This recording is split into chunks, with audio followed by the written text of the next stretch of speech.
la Universidad Autónoma Metropolitana, como casa abierta al tiempo, está atenta a los retos educativos que se presentan por esta pandemia mundial.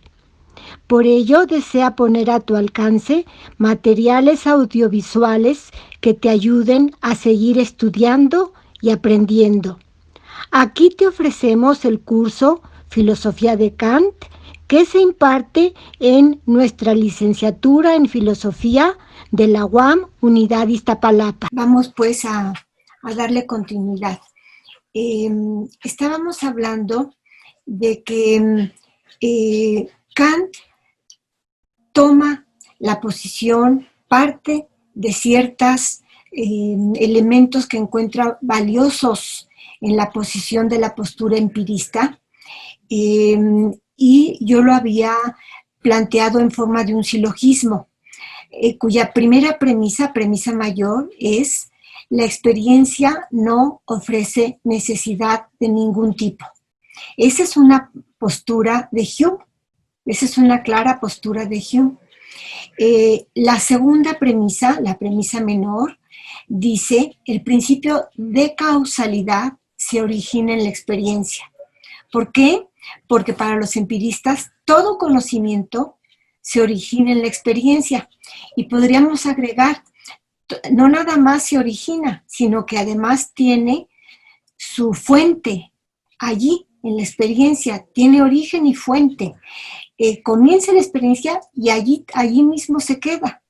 Por consiguiente, por lo tanto, si la experiencia no ofrece necesidad alguna y si el principio de causalidad se origina en la experiencia, la conclusión que cae bajo su propio peso, es que el principio de causalidad no posee necesidad. Y podemos agregar, esto mismo habrá que decirse de todos los demás conocimientos de la ciencia experimental, por lo cual la ciencia es, y estoy citando a Hume, una persuasión irracional.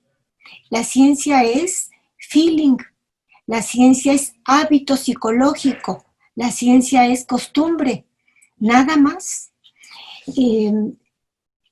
Kant discurre así. Fíjense, vamos a contrastar con Hume el pensamiento de Kant. La experiencia no ofrece necesidad alguna. Allí está con Hume. El principio de causalidad es necesario. Aquí Kant está tomando la posición que tienen los racionalistas, que para quienes hay necesidad de universalidad, hay posibilidad de que tengamos conocimientos necesarios y universales, pero estos son analíticos, solamente, ¿verdad? Hasta allí vamos en la sesión pasada. Premisa mayor, premisa menor, todos me van siguiendo con el cursor, ¿verdad? Muy bien, entonces nuestra conclusión es: el principio de causalidad no se pudo haber originado en la experiencia, ¿verdad? Y vamos a decir lo mismo de los demás principios fundamentales de las ciencias, la matemática, la física, la química, etcétera, etcétera. Entonces, ¿ante qué estamos? ¿Ante qué pregunta estamos? Estamos frente a la pregunta: ¿dónde vamos a buscar la fuente de la necesidad? ¿Dónde vamos a buscar la fuente de la universalidad?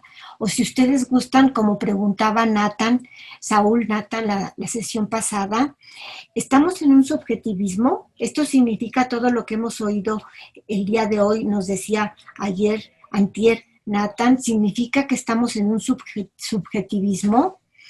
Y aquí es justamente el lugar en donde te voy a responder. Habrá que buscar fuera de la experiencia la fuente de la necesidad.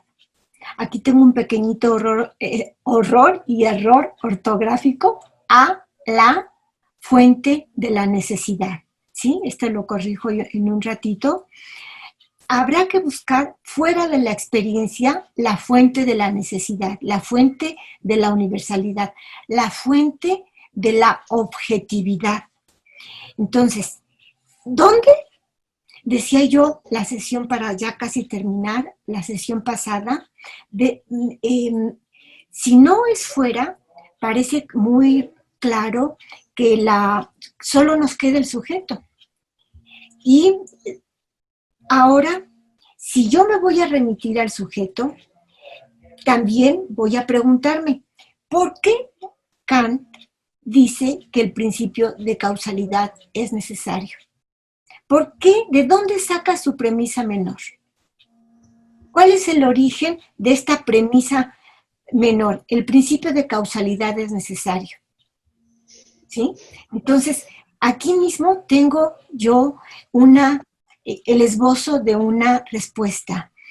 Kant cree que tiene fundamentos reales, fundamentos realmente existentes para admitir la existencia de juicios sintéticos a priori. Sintéticos, ya sabemos que es un juicio sintético, un juicio en donde la vinculación entre el sujeto y el predicado es un enlace, es una vinculación que es posible porque así me lo está manifestando la experiencia. Kant dice que hay juicios sintéticos, pero a priori, es decir, donde ese enlace procede del sujeto y no de la experiencia. Hay un enlace hecho en virtud de las formas a priori del sujeto. El enlace es sintético, pero se realiza gracias a las formas a priori del sujeto. Y dice Kant, creo poder mostrar que existen realmente juicios de esa índole, sintéticos a priori. De hecho, existen de hecho, por ejemplo, en los juicios de la matemática. La matemática existe de hecho. La aritmética, la geometría, es un hecho que tienen existencia. La física de Newton, que tanto admiraba Kant, existe de hecho. Entonces, el asunto será, por ejemplo, aquí en la matemática, este juicio 7 más 5 igual a 12, o este de la aritmética, o este otro, la recta es la línea más corta entre dos puntos. Bueno, aquí también tengo un pequeño errorcito que debemos corregir. El principio de conservación de la materia, de Lavoisier, nada se crea, nada se destruye, solo se transforma.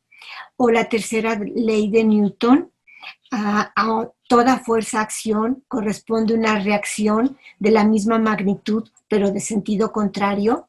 Estamos hablando, dice Kant, de juicios que existen realmente. De hecho, son juicios, tengo fundamentos reales para admitir la existencia de juicios sintéticos a priori. ¿Por qué? Porque está en mi mano darme cuenta de que existe la física, de que existe la matemática, de que existe la química, de que existen todos estos ejemplos que estoy poniendo. ¿Alguien tiene dudas hasta el momento? Estamos partiendo de un hecho. Y entonces lo que necesitamos es buscar las condiciones que hacen posible este hecho.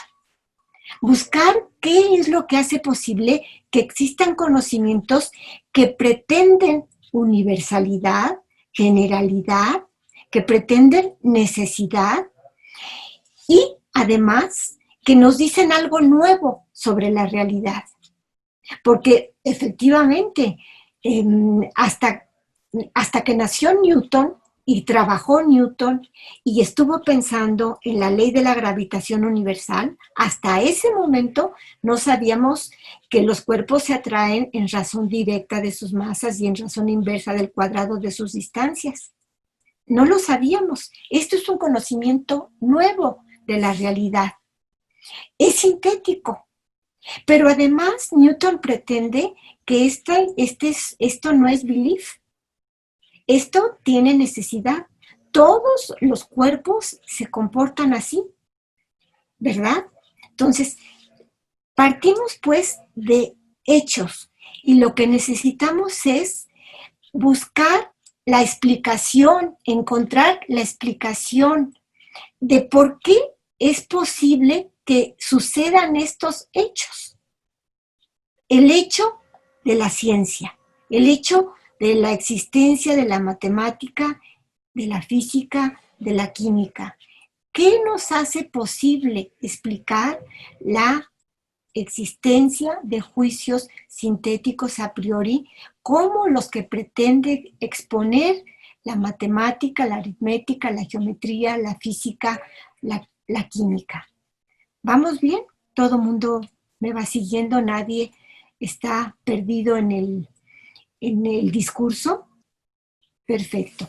Entonces, Kant va a decir que estos 4 juicios que tenemos aquí, en todo movimiento la acción y la reacción son iguales, la cantidad de la materia permanece invariable. Estos juicios descansan en la intuición de espacio y tiempo. Por ello son sintéticos. Pero además son a priori porque la intuición de espacio y tiempo es una intuición a priori. Estos 2 rengloncitos, explicarles yo a ustedes estos 2 renglones es el asunto de la estética trascendental, que la vamos a ver cuando terminemos este capítulo primero, que es el planteamiento del problema. Aquí nada más estamos dejando dicho cuáles son nuestros problemas, cuáles son nuestras preguntas. No las estamos respondiendo, estamos señalando los problemas. Bueno, pues estos problemas van a ser tratados en la estética trascendental, estos que estoy señalando aquí. Pasamos del color rojo al color morado, a otro núcleo teórico distinto, en donde me voy a referir a esta palabra, a priori. A priori, en su sentido usual, significa antes de la experiencia. Ese es, vamos a decir, el sentido coloquial con el que siempre usamos la palabra a priori y también el sentido técnico que tiene la palabra a priori en filosofía, antes de la experiencia. Sin embargo, en Kant, perdón un momento.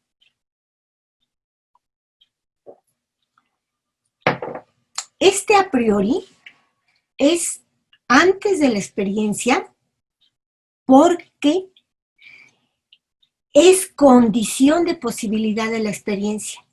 Es anterior a la experiencia porque es lo que la hace posible. Es decir, para Kant, una condición a priori es una condición para que se forme la experiencia. Sin esa condición, yo no puedo darle forma a la experiencia. Es condición para que se forme lo que llamo experiencia. Entonces, estas condiciones a priori son condiciones formales de la experiencia, ¿sí? Elementos a priori son los elementos que aportan desde sí misma una facultad, que pone desde ella. ¿Recuerdan ustedes que la sesión pasada yo decía que a Kant le gustan las metáforas jurídicas y que habíamos hablado de un tribunal de la razón y que habíamos hablado también de una constitución, ¿sí? Y que con esta constitución de la razón yo me refería a que la razón examina las leyes con las que ella opera y funciona. Entonces, esas formas que pone la razón desde sí son las formas a priori de la razón. Vamos a ver que esas van a ser las ideas de la razón. En este momento nos interesa ubicarnos en que el espacio y el tiempo son esos elementos que pone desde sí, que aporta desde sí una primera facultad, la facultad de la sensibilidad. Entonces, regresando a la caja, que podríamos decir el cubo de Kant para la mano, que nos trata de llevarnos de la mano por la crítica de la razón pura. Espacio y tiempo son estas dos puertecitas con las que da comienzo nuestro conocimiento, porque el cubo en realidad representa toda nuestra fuerza mental, toda nuestra capacidad cognitiva, que es lo que se analiza en la crítica de la razón pura. Vamos pues entonces a detenernos en las puertas de entrada, en el espacio y en el tiempo, en las formas de la sensibilidad. Elementos a priori son elementos que aporta desde sí misma una facultad de conocer y que sirven de base a todo conocimiento. Estas a todo conocimiento humano, para todo ser humano. Estas formas a priori son, primero, las intuiciones de espacio y tiempo, que van a ser estudiadas en la estética trascendental. De eso se va a ocupar la estética trascendental. Después van a ser las categorías del entendimiento, aquí en nuestra caja, las 12 categorías del entendimiento, lo que pone el entendimiento desde sí, como leyes de su operación, como leyes de su funcionar, las 12 categorías del entendimiento, también los principios del entendimiento, de lo cual se va a ocupar la analítica trascendental. La analítica va a estar dividida en dos secciones, analítica de los conceptos y analítica de los principios. Y nosotros eso vamos a seguir paso a paso, la analítica de los conceptos y la analítica de los principios. Y por último, las ideas de la razón. Las ideas de la razón que están aquí, en esta parte de nuestro cubo, aquí, que son trabajadas por Kant en la dialéctica trascendental. Entonces, vamos a decir, la crítica de la razón pura tiene dos grandes secciones, la doctrina trascendental de los elementos y la doctrina trascendental del método. Y digo dos grandes secciones señalando que no son de la misma extensión. Dos grandes secciones porque son las dos divisiones en que se parte la crítica de la razón pura. La doctrina trascendental de los elementos, que está compuesta por la estética trascendental, la analítica trascendental y la dialéctica trascendental, son el grueso de la crítica de la razón pura. La doctrina trascendental de los elementos. La doctrina trascendental del método es una parte relativamente corta, relativamente breve, en comparación a esta otra sección, doctrina trascendental de los elementos, integrada por la estética, por la analítica y por la dialéctica. ¿Sí está clara esta división de la crítica de la razón pura?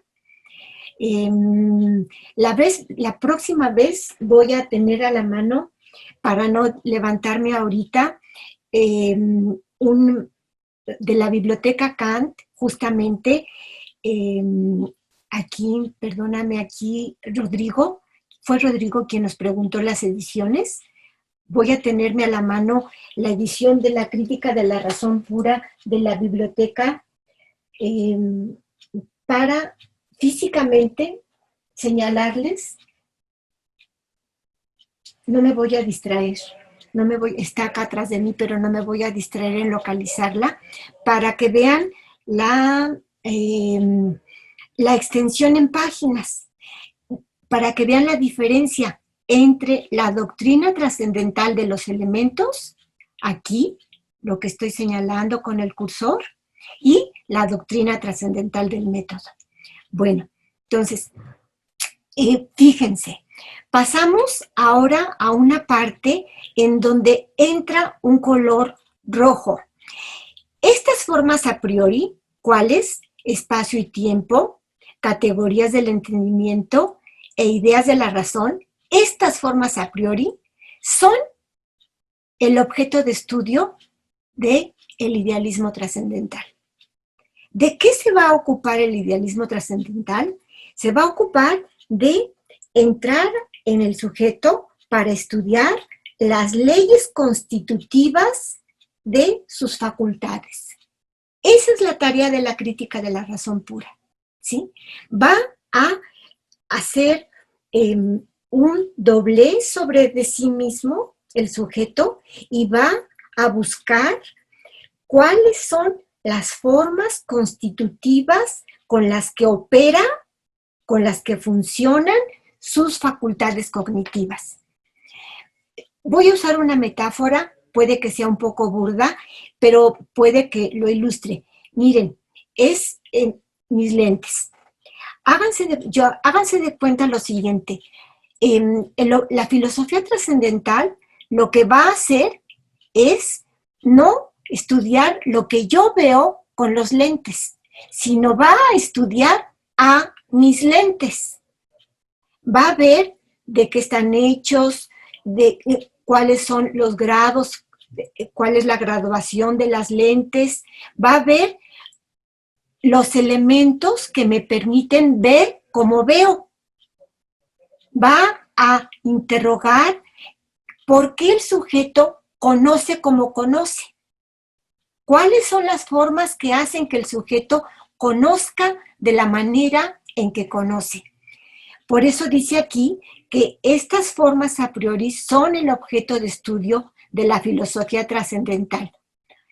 Entonces, podríamos decir hasta el momento, y ya estamos llegando a resolver un poco el planteamiento del problema, estamos no nada más planteando el problema, sino dejando un poco de luz sobre, aunque no completa luz, porque no hemos contestado nada de todo esto, no hemos explicado nada de la estética, nada de la analítica, nada de la dialéctica, pero ya sabemos algo, ya sabemos que estas formas a priori son el objeto de estudio de la filosofía trascendental y que esta filosofía trascendental es la doctrina que tiene por objeto la posibilidad del conocimiento de la experiencia de acuerdo con la misma definición que Kant nos da.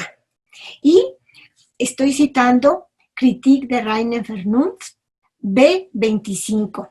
Fíjate, cómo dice aquí, está en color rosita. ¿Alguien lo quiere leer en voz alta?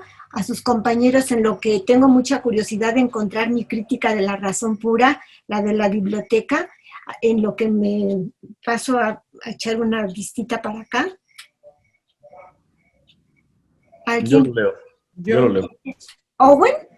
Sí. Owen. Ándale, léelo en voz alta. Llamo trascendental a todo conocimiento que se ocupa, no todo de los objetos de la experiencia, sino No más tanto, bien... no tanto de los objetos, no tanto. no tanto de los objetos de la experiencia, sino más bien de nuestro modo de conocerlos en cuanto que este ha de ser posible a priori. Esta es la diferencia de extensión entre la doctrina trascendental de los elementos y la doctrina trascendental del método. Vean qué diferencia de tamaño. No obstante, son las dos grandes divisiones de la crítica de la razón pura. Estoy usando esta edición alemana. Bueno, entonces, nada más para ilustrar que en esta sección encontramos el grueso del tratamiento, en el análisis de las formas del sujeto, encontramos el grueso del cuerpo de la crítica de la razón pura. Eso no va a significar que la doctrina trascendental del método no sea importante, de ninguna manera. Ya verán cuando lleguemos a esa zona chiquita, pero súper importante. Bueno, entonces, de acuerdo a lo que nos dijo Owen, llamo trascendental a todo conocimiento. Fíjense, es un tipo de conocimiento. El conocimiento trascendental es un conocer que se ocupa no tanto de los objetos, más bien se ocupa no tanto de los objetos de la experiencia, más bien se ocupa de nuestro modo de conocer a la experiencia, en tanto que ese modo de conocer a la experiencia, presten atención, fíjense en lo que está diciendo aquí Kant, ha de ser posible, tiene que ser posible, fíjense qué insistente es, ha de ser posible, ¿qué necesidad está marcando? Vean el carácter, la fuerza de necesidad que tiene esta expresión. Ese conocimiento de nuestra experiencia tiene que ser posible de manera a priori. ¿Sí? Entonces, aquí estamos en el meollo de nuestro asunto y nada más lo dejo enunciado y lo vamos a explicar. Vamos a explicar por qué tienen que ser, por qué debe existir un conocimiento a priori. Bueno, entonces, no quiero ser muy reiterativa, paso a una conclusión, podríamos casi decirlo, así, según todo lo que hemos visto arriba, así, la filosofía trascendental estudia la manera como los objetos de conocimiento se llegan a constituir en tales objetos, en objetos de conocimiento, gracias a las formas a priori del sujeto, a partir del sujeto, por referencia al sujeto. Entonces, podríamos decir aquí, este sujeto es, la palabra sujeto nos puede dar la impresión a primera vista de algo pasivo, porque decimos está sujeto, ¿no? Este sujeto, yo con estas flechitas estoy queriendo recalcar que es un agente. Voy a ser todavía más redundante. Es un agente activo. Este sujeto es un agente activo, un agente que está funcionando. Este sujeto es un agente activo. Este sujeto es un agente activo.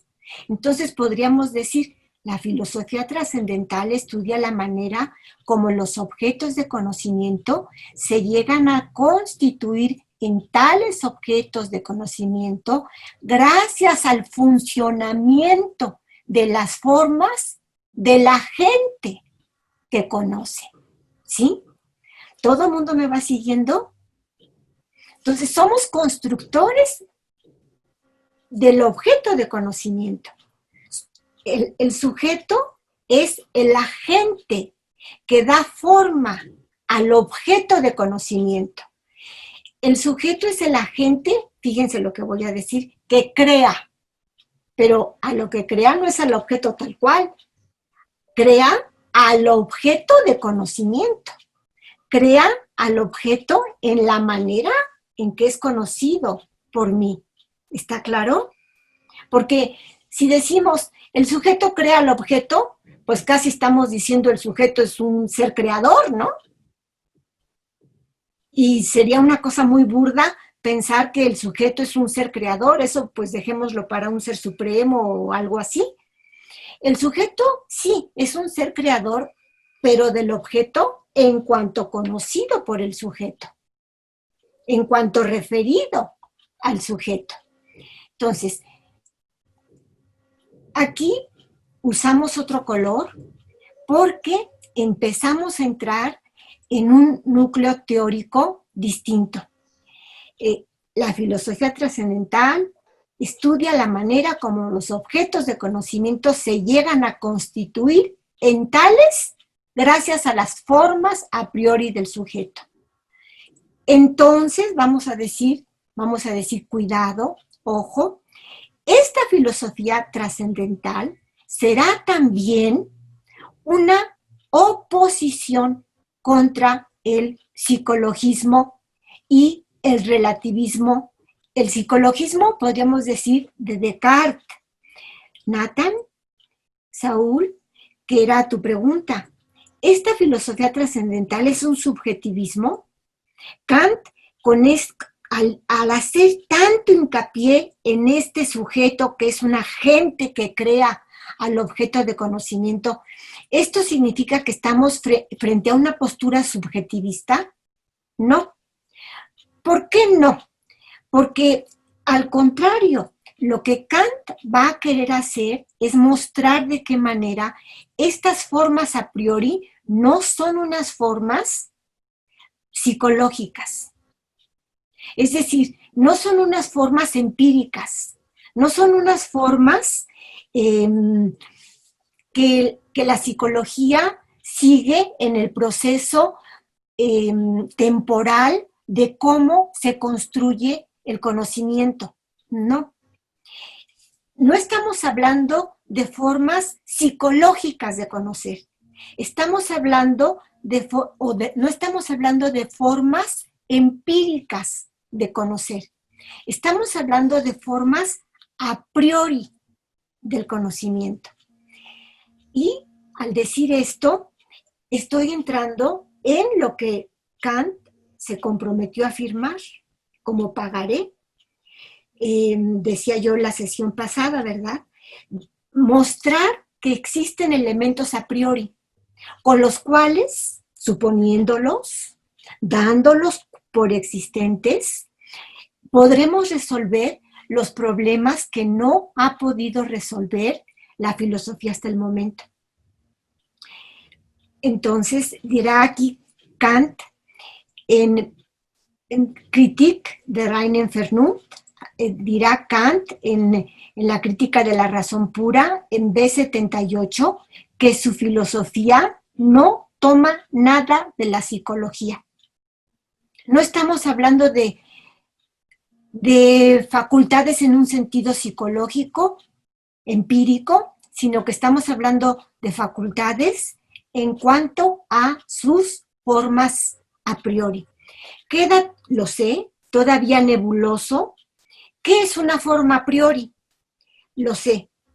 Sin embargo, tengo que proseguir, aunque después me toque regresar a cada una de las formas a priori, el espacio y el tiempo, las categorías del espacio y el tiempo como formas a priori de la intuición, las categorías como formas a priori del entendimiento y las ideas de la razón, y las ideas como formas a priori de la razón, aunque después tenga que desmenuzar cuidadosamente esto, ahorita les tengo que decir lo que sigue.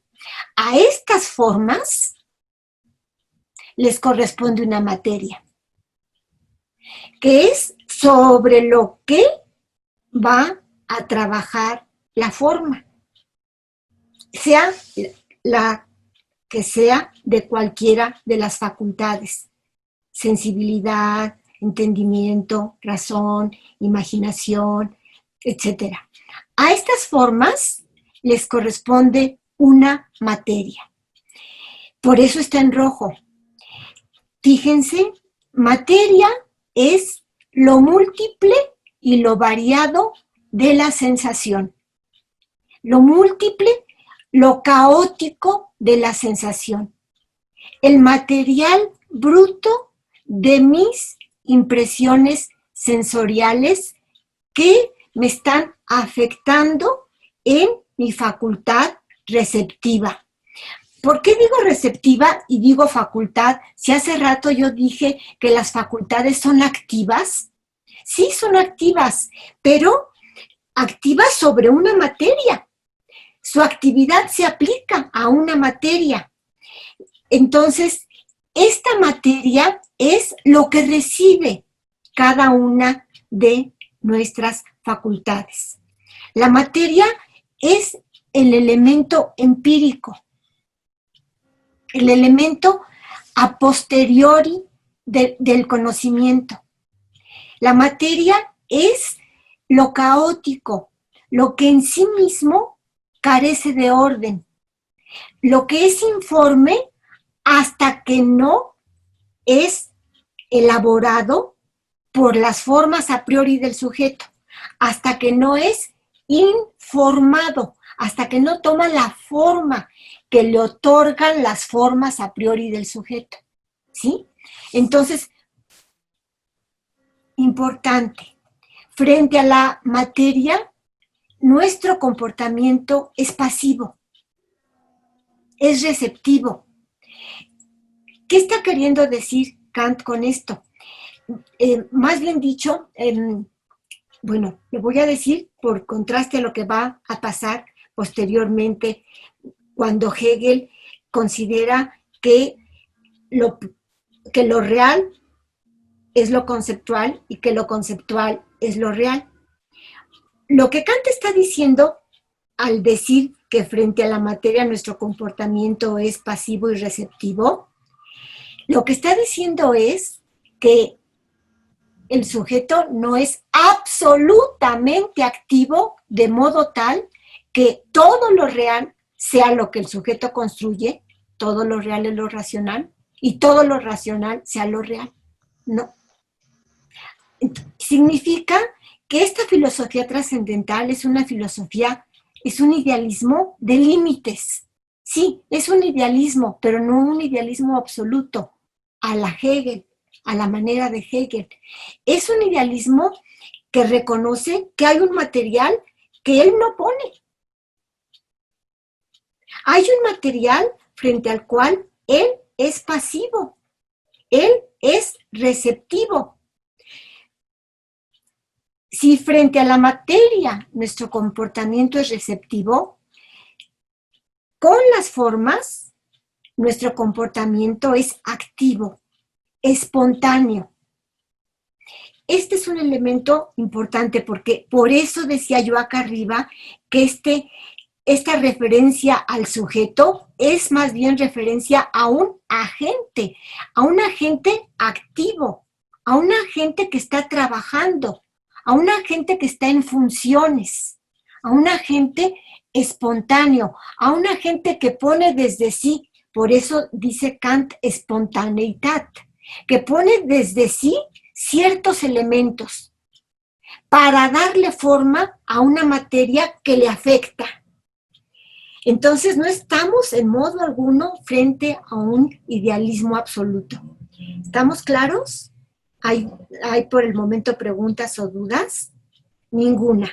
Bueno, me siguen en el momento en el que... Sari, tú siempre estás al pendiente del tiempo, ¿verdad? Para dar lugar a las preguntas. Sí, profesora. Por si hay preguntas. Sí, todavía queda bastante tiempo, entonces vamos bien. Vamos bien.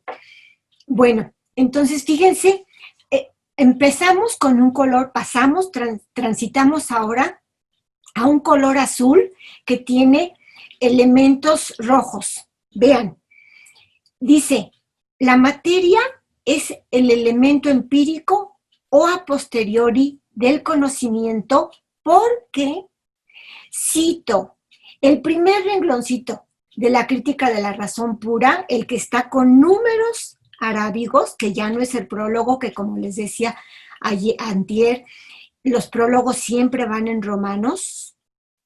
Cito el primer renglón. Dice Kant, no hay duda que nuestro conocimiento comienza con la experiencia. ¿Por qué? Pues porque por medio de qué se iba a despertar la facultad de conocer para su ejercicio si no fuera por medio de objetos que mueven, que afectan nuestros sentidos. Aquí les reconoce al empirista que no hay manera de que nuestro conocimiento no comience con la experiencia. Es decir, que no hay ideas innatas, como quiere Descartes. ¿Sí? En cuanto al tiempo, En cuanto al tiempo, es decir, en cuanto a lo cronológico, ningún conocimiento precede en nosotros a la experiencia. No hay conocimiento. Nadie nace sabiendo, pues, diciéndolo así. En cuanto al tiempo, todo conocimiento comienza con la experiencia, comienza con ella. B1, el primer renglón de la crítica de la razón pura. Y a ese mismo renglón seguido, punto y seguido, dice Kant, pero, y aquí yo quiero llamar la atención de ustedes cuando vemos un pero. En el lenguaje coloquial, un pero casi siempre pone la intención comunicativa de quien lo emite, la carga de su intención comunicativa en lo que viene después del pero, ¿verdad? Por ejemplo, cuando yo les digo, sí, yo les voy a dar clase de Kant porque a mí me gusta mucho Kant, pero no tengo tiempo. Al fin de cuentas, lo que les estoy diciendo es que no les voy a dar la clase. ¿A poco no? Entonces, cuando veamos un pero, ojo, porque lo que importa es lo que viene después del pero, ¿verdad? Entonces, no hay duda de que nuestro conocimiento comienza con la experiencia. Pero, si bien todo nuestro conocimiento comienza con la experiencia, no por eso se origina todo en la experiencia. Es decir, hay una fuente de conocimiento que es el sujeto. El sujeto es fuente de la que procede determinado tipo de conocimientos. ¿Cuál es? El de las formas a priori. ¿Hay conocimiento a priori de qué? De nuestras formas. Cuando entramos reflexivamente en nosotros y examinamos la constitución, las leyes con las que se rige, la constitución con la que funciona cada una de nuestras facultades. ¿Sí? Entonces, con esto, con que hay conocimientos que no se originan en la experiencia, sino que tienen su asiento y origen en el sujeto, con esto, en verde, Kant reconoce su parte al racionalismo. Tal y como está en verde acá arriba, Kant con esto reconoce su parte al empirismo. ¿Sí? ¿Vamos bien? ¿Está notando las diferencias en colores? Bueno, entonces llegamos a esto que podría ser por el momento una como punto fijo en donde recogemos todos los hilos que hemos venido manejando desde la sesión pasada hasta la presente. Recogemos todos los hilos y los anudamos en un nudito. Hacemos un nudo y decimos, el material bruto de las impresiones sensibles debe ser sometido a la actividad de las formas a priori, que siempre implican orden, necesidad. ¿Por qué necesidad? Porque así funciona la facultad. Sentido. ¿Por qué sentido? Porque de esa manera ordena, de esa manera le da dirección al material caótico procedente del exterior y frente al cual yo soy receptivo, yo soy pasivo. ¿Sí estamos bien en esta conclusión que está aquí en rojo? Nadie está perdido, ¿verdad? Bueno, entonces, entramos a otro color. En este apriorismo, en este carácter a priori, en este subrayar el carácter a priori de las formas, allí, en que son a priori, Kant vio lo que se ha llamado por muchos revolución copernicana, pero no por Kant. por muchos expositores de Kant, pero no por Kant. Kant fue muy modesto. Kant dijo, hagamos la prueba, a ver si, hagamos la prueba, a ver si con una inversión de perspectiva podemos resolver los problemas que con la perspectiva que hemos tenido hasta el momento no pueden quedar resueltos. Hagamos la prueba a ver si con este cambio de perspectiva, de considerarnos a nosotros el objeto de estudio, a lo que nosotros podemos, a lo que nosotros ponemos,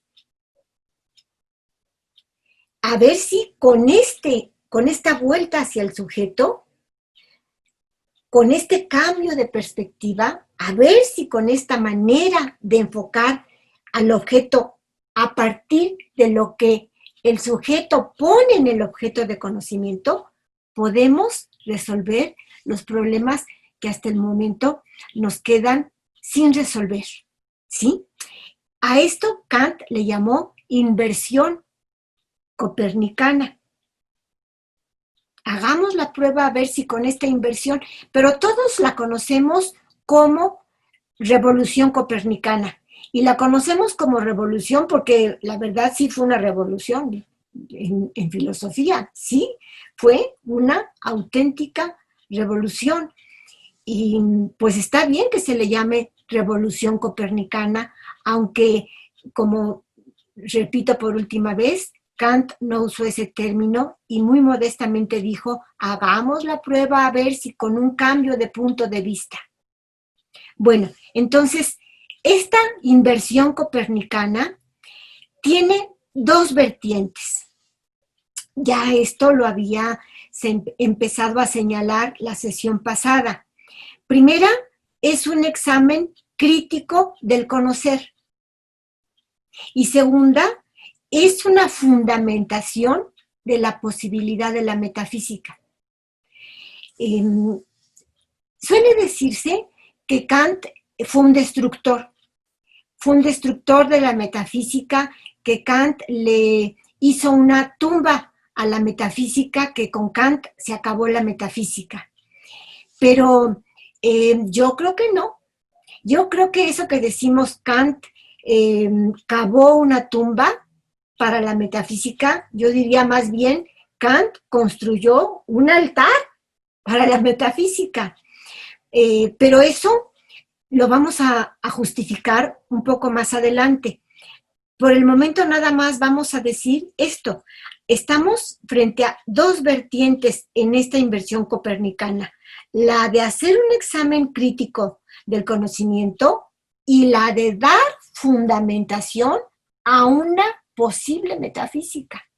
A ver, ¿se acuerdan que yo les había dicho en la sesión pasada que la primera edición, la de 1781 de la Crítica de la Razón Pura, se recibió en un silencio sepulcral y que nadie dijo ni pío, nadie, porque pues les cayó como despertador en medianoche? Y que cuando apareció la primera reseña, la de Frederick Garbe, Kant dijo, pero esto está al revés de lo que yo quería decir. Y esa fue la primera reseña. Entonces les dije yo, antes de la segunda edición de la Crítica de la Razón Pura, escribió una obra, le escribió una obra que conocemos como prolegómenos y que nada más le llamamos prolegómenos, pero cuyo título completo es Prolegómenos a toda metafísica del porvenir que quiera considerarse como ciencia. Entonces, el título mismo de la obra nos está hablando de que para Kant la primera crítica no es una tumba para la metafísica, sino que es una fundamentación para establecer la posibilidad de una metafísica que no nos deje los problemas que han quedado sin resolver. ¿Dudas hasta el momento? Por supuesto, esta fundamentación de la posibilidad de la metafísica es la propedéutica necesaria. ¿Qué es propedéutica? ¿En qué sentido usamos la palabra propedéutico? En el término coloquial decimos, tengo que tomar un propedéutico para entrar a la universidad, para entrar a tal carrera. Es decir, es un curso previo para capacitarme, para que yo pueda tomar ciertos conocimientos, alcanzar ciertos conocimientos, recibir ciertos conocimientos. Entonces, prolegómenos a toda metafísica del porvenir que quiera llegar a ser una ciencia, fundamento de la posibilidad de la metafísica. Eso es la crítica de la razón pura, el propedéutico a la metafísica. El estudio de las formas que fundamentarán la posibilidad de una metafísica. El estudio de las formas a priori que harán posible que exista una metafísica como conocimiento seguro, como conocimiento que no da lugar a contradicciones, como conocimiento que legítimamente puede aspirar a necesidad y a universalidad. Vamos pues entonces ahora casi a concluir con estos dos esquemas que están en dos colores distintos, y con esto casi dejamos terminado el planteamiento del problema. Vamos a proseguir, porque ya había empezado la sesión pasada, a hablar sobre ¿por qué para Kant hay juicios sintéticos a priori? O más bien dicho, ¿cuál es la condición de posibilidad de que existan estos juicios que son sintéticos a priori y que de hecho ya se dan con la física de Newton, con la geometría, con la química, etcétera? Entonces, veamos esto. Un juicio, ejemplo de un juicio a priori. Las categorías del entendimiento. Por ejemplo, todo efecto tiene una causa. Este es un ejemplo de un conocimiento a priori. Todo efecto tiene una causa. Es decir, yo siempre que pienso causalizadamente. Yo no puedo pensar, el ser humano no puede pensar sin causalidad. Este es un ejemplo de un juicio, de un conocimiento a priori total, doblemente a priori, absolutamente a priori, porque vamos a ver que hay juicios relativamente a priori, pero lo que le interesa a Kant es conocer, examinar, ponerla de relieve, sacar a flote los juicios a priori doblemente, no a priori con algo de a posteriori, sino a priori, puramente a priori, totalmente a priori, ¿sí?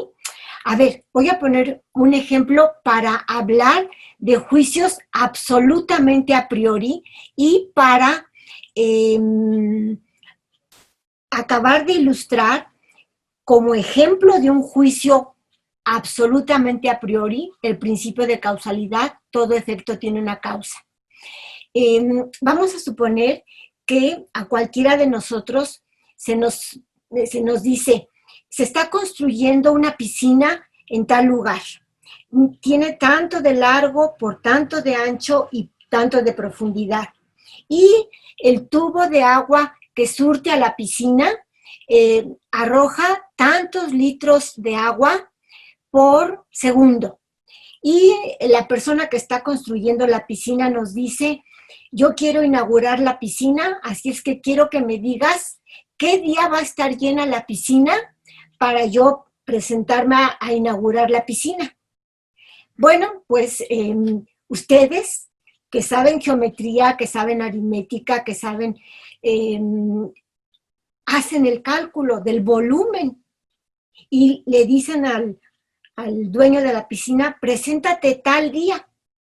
No se están sentados allí al pie de la piscina para ver, ya casi se llena, ya casi se llena, ya mero se llena, seguro que se llena mañana, háblenle a don Perenganito para que se presente mañana. No están, no, ustedes saben a priori cuándo se va a llenar la piscina. El día tal del mes tal se va a llenar la piscina. Aunque ahorita falten tanto tiempo. Ustedes ya saben antes de que se llene cuándo se va a llenar. Aquí tengo un ejemplo de un conocimiento a priori, pero relativamente a priori. ¿Por qué relativamente a priori? Porque tengo un elemento que no es a priori. El de contar cuántos metros, 1, 2, 3, 4, 5, 6, 7, 8, 9, 20, 30 metros de largo por 1, 2, 3, 4, 5, 6, 7, por 20 metros de ancho, por tantos metros de profundidad, ¿sí? Esos son elementos sintéticos. Y cuando yo digo, la piscina se llenará el día 10 de septiembre, venga usted a inaugurarla a tales horas de tal día, tengo un juicio a priori, pero relativamente a priori. Kant quiere estudiar los conocimientos que no son relativamente a priori, sino los conocimientos que hacen posible a que yo pueda emitir un juicio como este. La piscina se llenará el día 15 de septiembre, el día del grito de la independencia, para que vengan a festejar en esta piscina. ¿Sí? ¿Qué juicios hacen posible? ¿Qué conocimientos hacen posible el que haya aritmética, el que haya geometría? Gracias a las cuales yo puedo hacer un juicio sintético a priori o relativamente a priori, como este que estoy poniendo de ejemplo. La piscina se llenará el día 15 de septiembre a las 10 de la mañana. ¿Sí? ¿Está claro? ¿Sí? Bueno, entonces, los juicios, un ejemplo de un juicio a priori, la categoría de causalidad. En este esquema tenemos que los juicios a priori, adentro de ellos hay un círculo más pequeño en el que dice juicios analíticos. ¿Esto qué significa? En este diagrama, ¿qué significa? ¿Quién me quiere contestar? ¿Alejandra? ¿Ale? ¿O quién quiere? ¿Todavía tienes problemas con tu micrófono? Porque la sesión pasada tenías problemas con tu audio, ¿verdad? Yo no te oigo, Ale. Bueno, no te preocupes, trata de resolverlo. Tú estás... Se entrecorta, ¿verdad? Bueno, no hay problema. A ver, Owen, que se oía muy bien cuando nos dio la definición de trascendental, o hay alguien que quiera, no, que no sea Owen. ¿Qué significa este esquema tan sencillo? Cari, ¿ya se acabó mi tiempo? No, yo quería participar. Ah, ¿quieres participar? Sí. ¿Quieres participar? Sí. ¿Quiere decir que dentro de los juicios a priori existen juicios analíticos? Ajá. O sea, que algunos juicios a priori también son analíticos. Ajá, pero que no todos los juicios analíticos son a priori. Exactamente. No todos los analíticos son a priori. No todos los analíticos son a priori. Es decir, que hay analíticos, que hay la posibilidad de analíticos. A posteriori. Vamos a dar ejemplos justamente de estos. Vamos a ver que hay posibilidad de juicios a priori que no sean analíticos. A ver, aquí con esta gráfica, con este otro pequeño esquema, todos los juicios analíticos son juicios a priori. Pero todos los juicios a priori no son todos ellos analíticos. ¿Ven las flechas? ¿Ven el sentido de las flechas? A ver, y ya había yo dado un ejemplo de un juicio analítico. La sesión pasada ya había dicho yo, todo cuerpo es extenso, todo cuerpo es espacial. Ese es un caso de un juicio analítico. Un juicio analítico, con mi trapito de sacudir, decía yo, un juicio analítico no hace otra cosa más que desplegar lo que está contenido en un concepto. Desplegarlo, hacerlo explícito, pero no tiene nada nuevo. Aquí no tengo nada nuevo de lo que yo tenía cuando lo tenía doblado.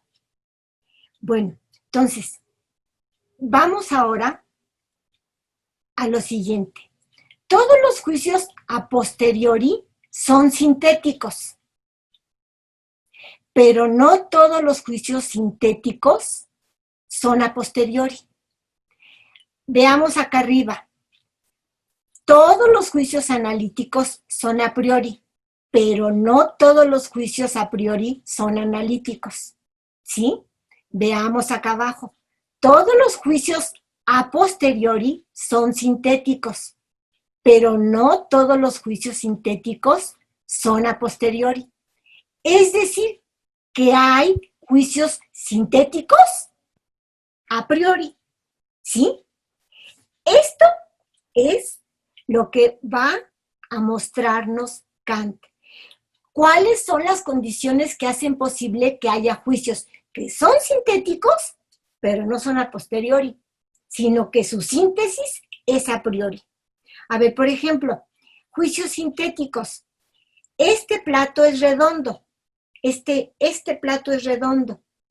El oro es amarillo. Tan es sintético que ¿quién conoce oro blanco?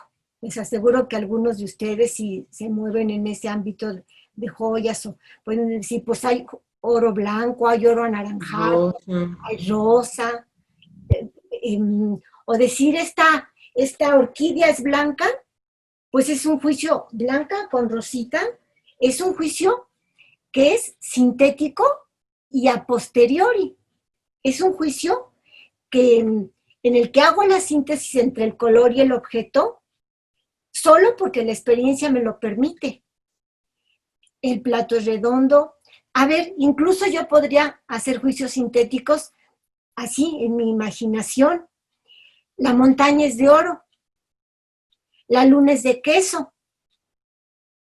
¿Sí? Porque yo tengo elementos que puedo unir. El queso, ¿cómo se llama el que tiene hoyitos? Ese queso tan rico. Bueno, el que sea, el que les guste. ¿El Gruyère? Gruyère, el Gruyère. Y yo podría pensar, la luna es una bola de queso Gruyère, ahí tiene hasta sus hoyitos, ¿verdad? Sus cráteres. La luna es de queso Gruyère. Sí, yo tengo aquí una síntesis de dos elementos, la luna tan bonita que hubo anoche y el sabroso queso con hoyitos, y hacer una síntesis que es totalmente a posteriori, ¿sí? Ahora, hay juicios que son sintéticos, como este. Los cuerpos son pesados, que es un juicio de la física, ¿verdad? Los cuerpos tienen peso, los cuerpos son pesados, y es un juicio en donde nosotros podemos calcular el peso de los cuerpos si sabemos G, gravedad, si sabemos cuál es el valor de G, de gravedad. Ya sabemos que, por ejemplo, en la Luna, la gravedad es menor que en la Tierra.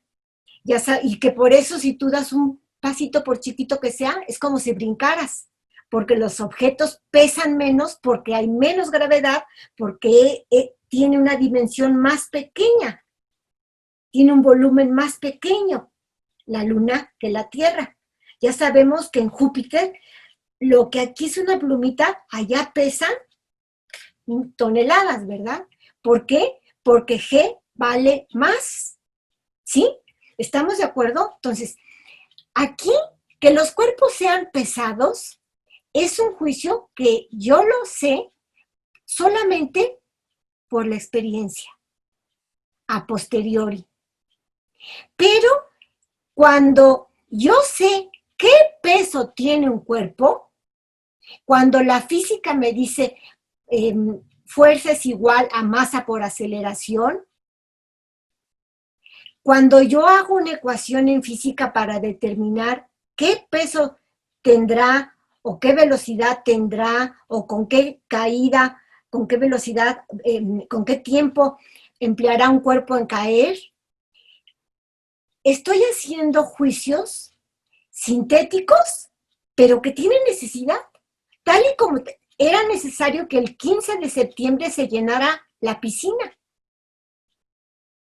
Yo puedo calcular con exactitud el peso de un cuerpo en la luna porque conozco su fuerza de gravedad. La fuerza de gravedad es el peso de un cuerpo es la fuerza que yo tengo que hacer en contra de la fuerza de gravedad. El peso de un cuerpo es la fuerza que yo tengo que hacer para que este cuerpo deje de ser atraído por la fuerza de gravedad. Eso es el peso. Entonces, el peso depende de la gravedad del planeta, de la fuerza gravitacional del planeta, ¿sí? Esa fuerza gravitacional varía, es a posteriori, pero mi ecuación establece una necesidad. Es una síntesis necesaria. ¿Está claro? Con mi ejemplo está claro. Está claro de que es sintético porque hay diferentes G para el mismo cuerpo. Hay diferentes pesos para el mismo cuerpo. En la estación internacional vemos que andan flotando los astronautas y anda flotando su manzana o lo que va a comer, y nosotros sabemos que esa astronauta pesa 45 kilos, pero en la Tierra, en la estación espacial, no pesa 45 kilos. En la Tierra siempre va a pesar, a no ser que se someta a una dieta, siempre va a pesar 45 kilos, ¿verdad? ¿Está claro? Su masa hay una relación entre su masa y su peso. ¿Sí está claro? Una relación que pretende ser necesaria. ¿Sí? Por eso decía Newton, bueno, no me voy a desviar con ese ejemplo, simplemente voy a decir aquí, todos siguiendo con el mismo esquema que teníamos acá arriba de los círculos y después de las flechas, aquí también voy a decir, todos los juicios a posteriori son sintéticos, pero no todos los juicios sintéticos son a posteriori. ¿Ven mis flechas? Son y no son. ¿Todo el mundo está viendo mi esquema? ¿Sí? ¿Tienen dudas? Entonces, ¿qué quieren decir estos esquemas? Que hay sintéticos que no son a posteriori, sino que son sintéticos que a priori. Son sintéticos a priori, como el de cuándo se va a llenar la piscina, el día tal a tal hora. Bueno, entonces, muy bien. Estamos casi por terminar y vamos a terminar con un cuadro que les voy a pedir que vayan a explorarlo y a leerlo. Bueno, antes del cuadro, a posteriori se define como después de la experiencia. A priori se define como anterior a la experiencia. Análisis se define como exponer el contenido o mostrar el contenido de algo. Este algo es un concepto. Y síntesis se define como componer algo nuevo. Componer algo nuevo. Síntesis la palabra síntesis está compuesta por dos vocablos griegos. El vocablo griego sin, que qué chistoso, sin significa con, ¿de veras? Y la palabra, el vocablo griego tesis, que significa poner, poner. Entonces, síntesis literalmente significa con poner, hacer algo nuevo, componer. Por ejemplo, cuando Mozart compone una broma musical, compone. O cuando decimos los laboratorios Lilly fueron los primeros en sintetizar insulina, porque antes la insulina que se aplicaba era de los cerdos, tomada de los cerdos, no se había hecho la molécula de insulina. Los laboratorios fulanos sintetizaron la insulina, es decir, compusieron algo nuevo. Sintetizar significa componer, poner con, hacer algo nuevo, ¿sí? Este sea nuestro resumen. Ahora paso, fíjense, muy lejos en la crítica, allá por la página 320 de la edición A, allá por la página que le corresponde, que es su homóloga, porque hay en la crítica de la razón pura partes que son igualitas y hay otras que en la edición B son nuevas y que no tienen parte A, que no estuvieron en A, porque son esas partes que Kant rehizo a raíz de que les cayó, decía yo, como despertador a medianoche. Entonces, aquí sí tenemos páginas correspondientes. A320 y su homóloga B377. Fíjense en este cuadro que les he hecho. Aquí Kant nos va a hablar de las representaciones en general, o lo que es lo mismo, de los conceptos de los objetos que tengo en mi mente, de los objetos que están subjetivamente presentes en mí, de las representaciones en general. Dice Kant, las representaciones pueden ser conscientes o inconscientes. Fíjense qué interesante. Todavía no está Freud, pero Kant ya piensa que tenemos representaciones no conscientes. Las que son conscientes las llama perceptio. Kant, acuérdense, dominaba el latín a la perfección y muchas veces para explicar un término en alemán recurre a su origen latino. Entonces, una representación consciente es una percepción, una percepción, una perceptio. Las representaciones conscientes pueden ser o bien subjetivas o bien objetivas. Las subjetivas son las sensatio, las sensaciones. Las representaciones subjetivas son las sensaciones. Y las representaciones objetivas son las cognitio. Las cognitio, a su vez, pueden ser intuición o concepto. Las intuiciones, a su vez, pueden ser empíricas, como yo ponerme a contar los metros. A ver, les voy a decir un ejemplo, el teorema de Pitágoras. ¿Quién se sabe el teorema de Pitágoras?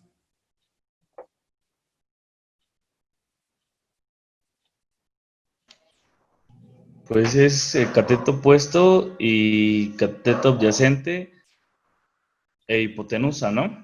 La hipotenusa es igual a la suma de los cuadrados de los catetos. Ajá. ¿Verdad? Bueno, ese teorema de la geometría dicen que Pitágoras se lo resolvió a una persona que dijo, ¿cuánto medirá de altura esta pirámide en Egipto? ¿Y ustedes creen que Pitágoras se subió con un hilito hasta llegar a la cima de la pirámide y después se bajó y se puso a medir hasta dónde necesitó de hilo para llegar y saber la altura? No.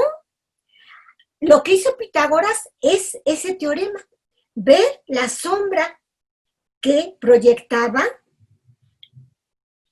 la pirámide y conociendo la base de la pirámide, sacó la hipotenusa. Conociendo las bases de la pirámide, sacó. Entonces, aquí tenemos otra vez una medición empírica. Yo que estuve midiendo cuántos metros mide 10, 20, 30, 40, esta alberca olímpica en la que van a inaugurar. Intuición empírica, o bien la intuición o puede ser empírica o bien puede ser pura. La intuición pura es la espacialidad y la temporalidad. Kant los llama espacio y tiempo como formas puras de la intuición. Y aquí no estoy diciendo otra cosa más que eso, lo mismo que eso. Los conceptos igualmente pueden ser empíricos o bien pueden ser puros o nociones o conceptos abstractos, que van a ser los conceptos del entendimiento, las categorías. Es decir, los conceptos que me dan lugar a que yo pueda formar los juicios de la ciencia, el concepto de causa, el concepto de sustancia, etcétera, etcétera, que revisaremos en la analítica de los conceptos. ¿Hay dudas o preguntas? Esta tabla está muy bien explicada en este lugar, A320, B377, y les pido por favor que vayan a ella porque es una manera de resumir todo lo que he venido diciendo desde la sesión pasada hasta esta del día de hoy. Entonces, aquí también tengo lo mismo, pero puesto de otra manera, por ver si les acomoda más representación en general de las que somos conscientes, es decir, las que tenemos percepción, son representaciones claras, y de las que no somos conscientes, son representaciones oscuras. Igual, subjetivas o sensaciones, objetivas o conocimiento. Estas, intuiciones o conceptos. Estas, empíricas y puras. Estas puras, espacio y tiempo. Estas conceptos, un concepto empírico como el concepto de gravedad,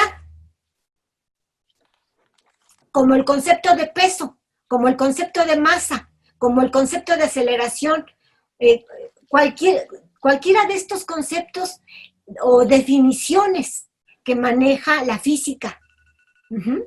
Y ya está la alarma, ya se acabó el tiempo. Y sí, los puros, los conceptos puros, que son los conceptos que son la matriz con la que se hacen los conceptos empíricos. Estos, los puros, son las categorías del entendimiento. ¿Sí? ¿Dudas o preguntas? Bueno, guardamos nuestro primer apunte y vamos a tener un ratito para si hay preguntas y si no, para dejarlos descansar y que tomen la siguiente clase y que se despejen un poquito. Profesora, a mí me surgió una pequeña duda. Bueno, no me quedó tan claro una cosa en específico y quería saber si lo entendí de buena manera. Alfredo, cuando comenzó a hablar de los juicios sintéticos, me perdí un poquito y quiero saber si lo entendí de la mejor manera. no sé, yo lo entendí así, no sé si esté equivocado. En el caso de los juicios a posteriori, o sea, sería, no sé, haciendo un ejemplo muy burdo, muy sencillo, es de que, yo tengo esta pluma y, no sé, la experiencia me dice que en cierto punto esta pluma se me va a acabar debido a que no alcanzo a ver cuánto contenido tiene. Y un juicio sintético sería, no sé, como esta pluma se me terminó, con estos dos otros artefactos, también se me va a acabar la tinta. O sea, Ujú. no sé si lo entendí o me di a explicar de la mejor manera. Es que no me quedó tan claro. A ver, fíjate, te voy a decir, es que ya sé lo que estás tú tratando de hacer. A partir de un juicio que es sintético, hacer otros juicios. Ajá, o sea, es que no me quedó muy específico, o sea, como que sí me revolví un poco en ese aspecto. Ajá. O sea, tú me estás a ver si te entiendo yo también, como tú no tienes clara tu pregunta, tampoco yo sé. ¿Te acuerdan de Heidegger que les dije en la pregunta por la cosa, en donde es una explicación magnífica de la analítica de los principios, donde dice, cuando me preguntan, ¿dónde está el perro? Lo primero que hago es preguntar, ¿cuál perro? ¿El mío, el tuyo o el de nuestro vecino? Porque si no sé cuál perro estamos buscando, pues no voy a encontrar ningún perro. Bueno, Ujú. entonces, Alfredo, si tú no tienes tan clara tu pregunta, difícilmente te la voy a contestar con exactitud. Y me parece, tú me corregirás, me parece que estás tratando de preguntar que si a partir de varios juicios sintéticos puedo sacar conclusiones. Más o menos. A ver, déjame, trato de centrar otra vez mi pregunta para que pueda ser mejor entendida. Es de que, a ver, un juicio a posteriori, en resumidas cuentas, sería basados en la experiencia, Un ¿ok? juicio, un juicio a posteriori es aquel juicio en donde yo vinculo al sujeto con Ujú, el predicado porque así me lo dice la experiencia, gracias ajá, a que así me lo dice la experiencia. Por ejemplo, yo puedo decir, esta orquídea, esta flor es perfumada, ujú, o bien puedo decir, esta otra flor no tiene perfume. ajá, Esta flor tiene, ¡ay!, espinas, o bien decir, esta otra flor no tiene espinas. Esos son juicios en donde vinculo al sujeto con el predicado después ajá, de haber tenido una experiencia, solo porque tuve la experiencia. Si no ujú, hubiera tenido la experiencia, no habría podido vincular al sujeto con el predicado. Eso es a posteriori. ajá, Sigue ok. entonces. Y para hacer un juicio sintético, entonces se parte del juicio a posteriori. Tú puedes tener un juicio sintético que sea a posteriori. Ujú, Dice Kant, tú puedes tener juicios sintéticos que no sean a posteriori. ajá, Es decir, ok. tú puedes vincular al sujeto con el predicado gracias a una forma tuya de conocer. Ujú, ok, Hume ok, dice, ok. Hume dice, todos los sintéticos son a posteriori, no hay de otra. Ujú, Siempre que hago un juicio sintético, tiene que ser un juicio a posteriori, no hay de otra. ok, ok, ok, Kant, ok. Kant dice, yo puedo hacer juicios sintéticos que no son a posteriori. Ujú, ¿Cómo cuál? Ese que hizo Owen cuando, o a quién le dije que me dijera qué días iba, a ti, Alfredo, qué días iba a llenar la alberca, ¿no? Y no, a mí no me lo ¿a preguntó. quién, a quién le pregunté qué día se va a llenar? Ah, Alejandra, lo ¿verdad? del... Ujú, O a quién, bueno, a quién haya sido. Yo le dije, ¿cuándo se va a llenar la alberca? Y me dijo, si tiene 50 metros de largo, por 30 metros de ancho, por 5, 6 metros de profundo, y el chorro de agua es de tantos litros por minuto o por segundo, se llena tal día. fue a priori. Ese conocimiento fue a priori, porque todavía no llega a esa experiencia del día 15 de septiembre. Pero a fortiori se va a llenar siempre y cuando el chorro de agua no se detenga, ¿verdad? A fuerza se va a llenar ese día si la piscina mide tanto y el chorro de agua cae a tantos litros por segundo. A fuerza. Okay. ¿Por qué a fuerza? Porque hay un elemento a priori. Ujú. ¿Cuál? El que pone el sujeto. En este caso, espacialidad y temporalidad, que son el caso de la geometría. La pirámide mide tanto. ¿Cómo lo sé? Aunque no me haya subido. Gracias a un teorema geométrico que la suma de los cuadrados de los catetos es igual a, etcétera, etcétera, ¿sí? Ujú. Entonces, hay sintéticos que no son a posteriori. Los empiristas dicen, todos los sintéticos son a posteriori. No existe algo como lo sintético a priori. No hay nada que sea así. Eso que dicen sintético a priori, eso no existe. Ujú. Todos los juicios sintéticos tienen que ser a posteriori. Ujú. ¿Sí Ok, está claro? ok. Sí, muchísimas gracias, profesora. Disculpe, yo tengo una pregunta. Entonces, o sea, bajo este esquema estamos suponiendo que podemos conocer cosas que no son todavía. ¿A eso se refiere con que, a eso, ahí queda ya, a eso se refiere el enunciado de que la causalidad es necesaria? A ver,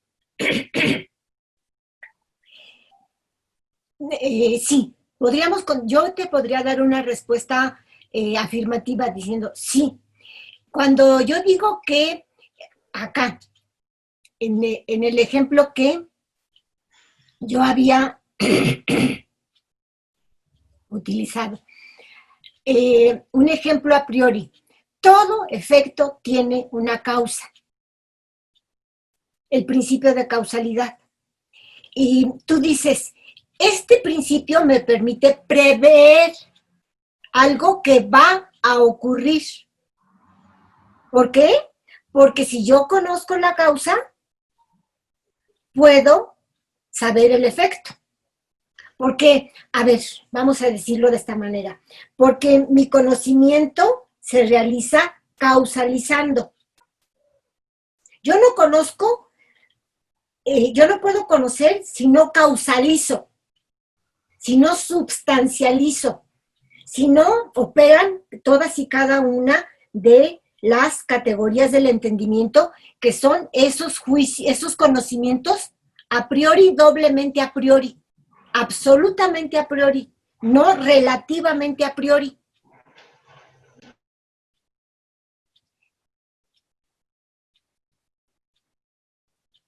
Todo efecto tiene una causa,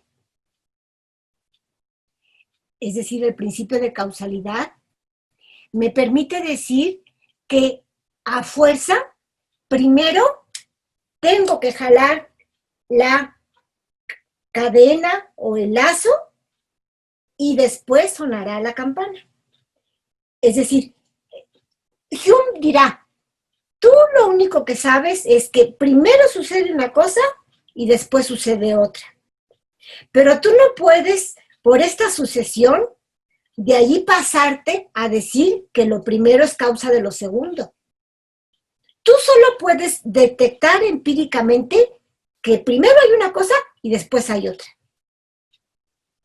Que primero es el relámpago y después es el trueno. Que primero jalo el cordón y después suena la campana. A Kant le gustaba mucho jugar billar y era buenísimo para jugar billar. Y esa era una manera en que cuando él era estudiante obtenía ingresos para pagar sus estudios universitarios, porque hacían apuestas, ¿no? Y estoy hablando cuando Kant tenía entre 16 y 22 años. que fue el tiempo en el que estuvo en la universidad. Kant jugaba billar y era buenísimo para el billar y ganaba y no había quien le ganara, tanto que después ya nadie quería jugar con Kant. Y como ya nadie quería jugar con Kant, entonces empezó a jugar cartas. Y también era buenísimo en el tresillo, en el póker, en el juego de cartas. Pero a lo que voy, con todo efecto tiene una causa. No hay efecto que no tenga causa.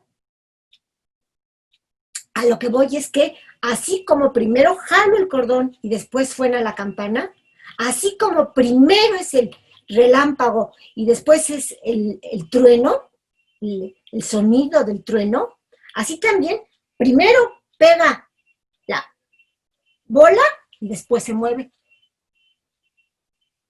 No se mueve primero y después es el golpe. Primero es el golpe y después es el movimiento. ¿Sí?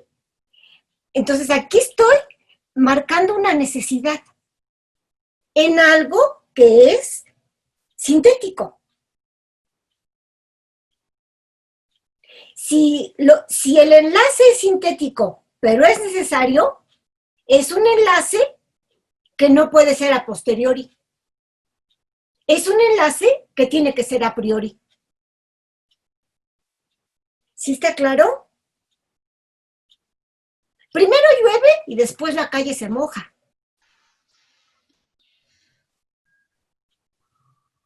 No sé si con esto ya aclaré un poquito o tenemos más preguntas. ¿No tenemos? Aquí nos vamos a despedir por el día de hoy entonces. Para quedarse, por favor.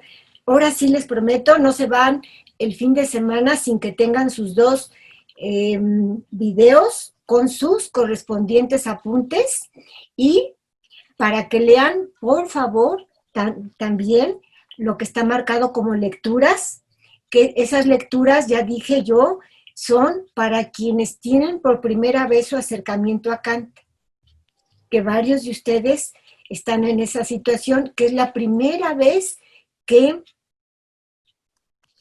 estudian sistemáticamente a Kant. Aquí les voy a decir algo respecto de esas lecturas.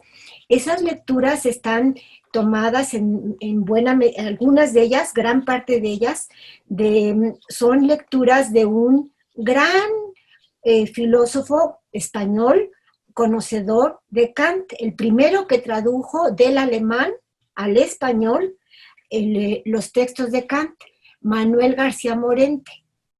Y Manuel García Morente me gusta mucho, no nada más por ese empeño que tuvo de traducir a Kant y de traducirlo muy bien, sino además porque en las exposiciones que hace de Kant, lo voy a comparar, fíjense cómo voy a usar esta metáfora, lo voy a comparar con aquellos grandes caricaturistas que son caricaturistas, pues podríamos decir artistas, son geniales caricaturistas. ¿Por qué? Porque con 3 o 4 trazos te marcan inconfundiblemente a un personaje. Con 3, es decir, ven lo esencial de algo. Y de la manera más simple nos muestran algo esencial. Es decir, no distorsionan, su simplificación no los lleva a distorsionar a lo que están representando, dibujando o diciendo. Así es Manuel García Morente. Nos explica sin distorsión, de una manera completamente nítida, completamente clara, completamente sencilla, cosas muy profundas de Kant. Por eso esas lecciones de filosofía de Kant o esas lecciones preliminares, esos textos que están allí, son una muy buena manera para todos aquellos de ustedes que es la primera vez que empiezan a tener contacto sistemático con Kant. Lean a Manuel García Morente, les va a hacer mucho provecho. ¿Te contesté, Sí, sí, sí. Rodrigo? Sí, lo que pasa es que, digamos que me causa conflicto esto o sea, yo supongo que la piscina va a estar llena, pero a mí me causa conflicto decir que sé que lo va a estar. Ajá. O sea, ese es digamos que como que el huequito que me queda a mí de decir es que no lo sé, o sea, lo supongo a partir de ciertas experiencias, ciertos conocimientos, ciertas formas. No sé, a lo mejor pienso mucho como Hume y no me quedo, no veo la necesidad. Ajá. A ver, te podría yo decir, voy a tomar tu lugar, Rodrigo, voy a tratar de ponerme en tus zapatos. Entonces, por ejemplo, podríamos decir, hay estos científicos, estos astrónomos, pero ¿cómo se atreven a decir que tal día, de tal mes, de tal año, si faltan tantísimo tiempo, va a pasar porque va a pasar, porque pasa el cometa Halley? Y va a pasar cada determinado número de años. Y pasa porque pasa. ¿Con derecho a qué tienen esa exigencia de necesidad? Esa es tu pregunta, ¿no, Rodrigo? ¿Con derecho a qué? ¿Con derecho a qué? Esa es la pregunta de Kant. ¿Qué les da derecho a exigir generalidades tan grandes? Universalidades de esa magnitud. ¿Qué justifica una exigencia así? Eso es lo que quiere encontrar la crítica de la razón pura. Partiendo del hecho de que yo me encuentro un fulano de tal Kepler que dice que va a suceder tal cosa, que yo me encuentro un señor Galileo que dice que se va a caer a determinado tiempo se va a caer esa cosa. ¿Con derecho a qué son tan exigentes en su necesidad?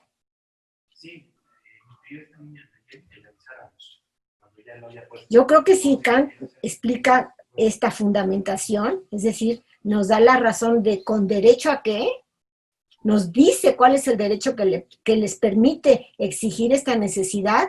Por supuesto que va a dar un paso en la filosofía muy importante. ¿Sí? No sé Sí. si me pongo en tus zapatos correctamente. Sí, sí, sí, es que sí, ya entendí. Bueno, entendí a dónde vamos, pues. Bueno, ok, entonces, ¿ya nadie más? ¿Ya estamos cansados? Bueno, vamos a despejarnos un poquito y a desearles buen fin de semana, no sin antes recordarles que lean, por favor, que estudien, por favor. ¿Mm? Hasta la próxima. Nos vemos, que tenga buen fin de semana. Buen fin de semana para Hasta luego. todos. Hasta la próxima.